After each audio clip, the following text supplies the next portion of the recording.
بسم الله الرحمن الرحيم.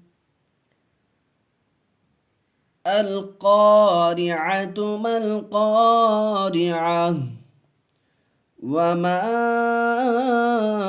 أدراك ما القارعة يوم يكون الناس كالفراش المبثوث